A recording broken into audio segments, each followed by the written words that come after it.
Hey followers, wanted to upload another video to share. So what have I done? So let's start with the tohatsu. I went ahead and I ordered the charging kit for it. Basically, it's not that bad to install. You gotta pull the plastic cover off, slide the tank off. You got two bolts on each side. You tilt the tank back and you pop it off the rubber grommet. Pull the plastic cover off. You gotta snap this little piece back with a shift lock and yank the flywheel off. Flywheel needs 10 millimeter bolts, actually M6, but they're 10 millimeter heads. Pop the flywheel off, replace the flywheel. Down here there's an opening for the existing wires to come through. You'll run those two wires out, and you can get the tohatsu voltage regulator rectifier. I've had this one laying around from an old generator. I wired it up. So there's two types of rectifiers the tohatsu has. The older ones were half bridge. The newer ones are full bridge. You want the newer full bridge ones. I run it through a 5 amp breaker because this is not supposed to put on more than 5 amps. Run the wires out, and kind of hard to see, but down here it goes into a cigarette lighter, and it's going to charge the batteries in the boat while I'm trolling. What does it put out? At idle it's putting out only 0.25 amps, and that's at 1100 RPM. 1300 it comes up to about 3/4. 1500 is where it kicks on for a full amp, so keep that in mind. I'm gonna play around with it and test it, because I just run my fish finders. I'm only pulling in half to an amp anyway. Reason why I did that is I got tired of starting the main battery after trolling for an extended period of time. The mercury, so big news is sold to Yamaha.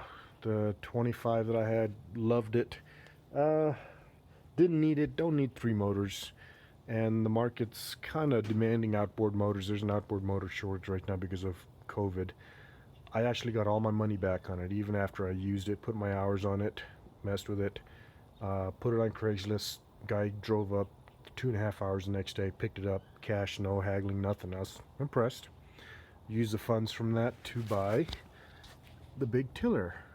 Well, I also used it to get the charging kit for the tohatsu, but let's walk through this big tiller. This is the new big tiller. Okay. I was actually looking for the old big tiller handle, and it actually cost more. The places I did find that stocked it, they wanted $1,200 to $1,300 for it, and mind you, that's an older handle. I was kind of leery on this handle with the bolting points. So in Mercury's site, they say, you can adjust this thing.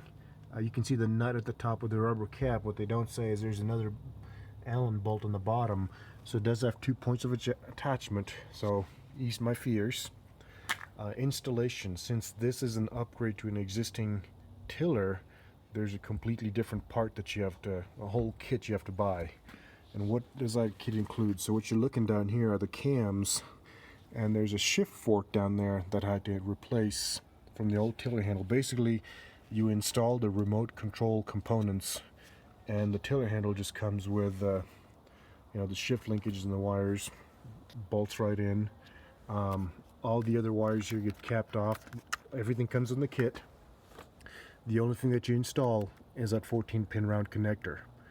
I was wondering how the tilt function, everything's going to be handled, but everything goes through that 14-pin connector.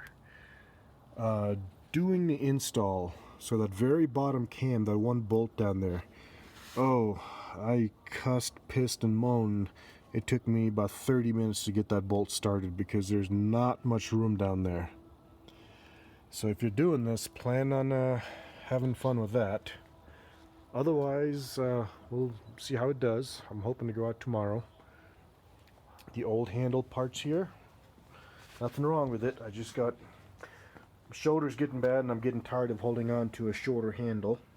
As you can see, the new kit does come with a grommet. This is all the old linkages. Here's your actual shifter. Neutral. This will go on Craigslist or eBay.